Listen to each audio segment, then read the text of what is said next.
2024 summer movie season has yet to spark into life with some pretty poor box office results, but will the Bad Boys save the day? Bad Boys Ride or Die is the fourth film in the Bad Boys franchise, with Martin Lawrence and Will Smith back again as that leading duo, with the latter this being his first big film since A Certain Run-In with Chris Rock. Oh,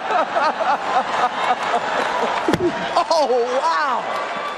Wow! The chemistry between Martin Lawrence and Will Smith has always been the anchor for this series, because let's be honest, the first two films, they aren't that great when it comes to the quality. They have some great moments within the films, which are very famous now, and they do harken back to those moments again in these sequel films they've done. But there's sort of those films where if you go to the cinema and watch it with a crowd, you're going to have a really elevated experience, and it's going to make the film much better in your eyes.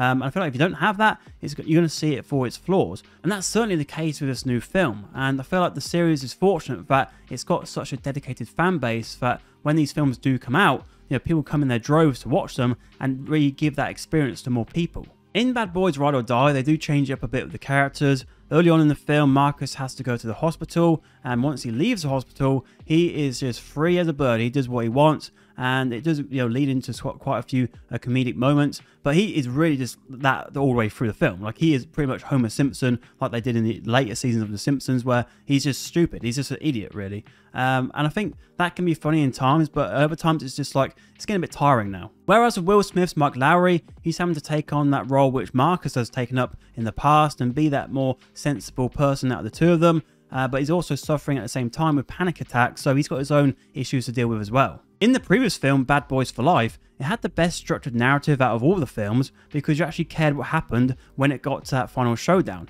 Whereas with those first two films, you don't really care and you do lose interest, and you just hope that it's going to be at least fun and action-packed. In Bad Boys Ride or Die, they decided to keep with a similar approach to the third film and have that personal connection, but this time it's with Captain Howard. For those observant, Captain Howard did indeed die in the last film, so this film is about clearing his name after he gets linked to drug cartels. And we even see video messages from him guiding the bad boys on their investigation that he recorded before his demise. So yeah, the story is completely bonkers and ridiculous, but that's not really what we're here for when it comes to a Bad Boys film. We're here for the action and we're here for the comedy. And in terms of the action, I think that's definitely one of its big positives. We have the usual gunfights and car chases, but there's also people being set on fire. There's a great scene involving home invasion, and also there's some fantastic camera work with Mike Lowry, where we see his first-person POV. With all that being said though, the issue is, this work is not being supported by the other aspects of the film. Like I said, it might be different if you have that full audience to elevate that atmosphere, but in my experience, a lot of the comedy fell flat, and especially towards the end, because then we're getting to that real crucial point of the film. There's a big decision having to be made by one character, and yet again the comedy's there to break through that. And it's like, get the timing right. I think the big thing here is the timing.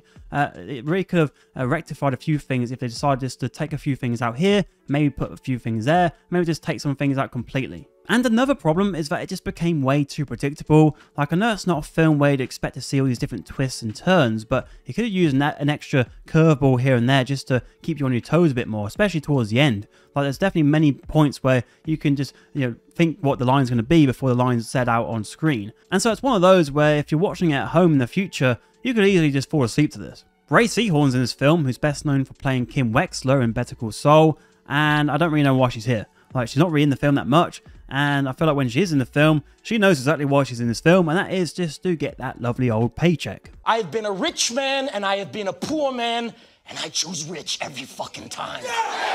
But with these new additions and characters who've returned from the previous films, Bad Boys now has more of a family feel to it all. Add in the ridiculous and the over-the-top direction these films are going in. I mean, if they could get the right people around the table, a crossover with Fast and Furious, that would make a hell of a lot of money. Hello, I like money. Bad Boys Ride or Die is an option if you do want to escape the world for a couple hours, but once those credits start to roll, you'll forget this film pretty instantly. But that might just do enough for some people, but for myself, I was like, there's plenty other films out there and plenty more you can do with those 2 hours, which I think are way worth it compared to watching this film. It's a film that feels like it's running low on new ideas and has to resort to being a parody of itself and just sort of reminiscing about old times and old scenes which were funny back in the day. But I know there's many Bad Boys fans out there who love these films, so fan or not, let me know your thoughts on the movie in the comments below. And if you want to see another review on screen are a couple of my recent videos.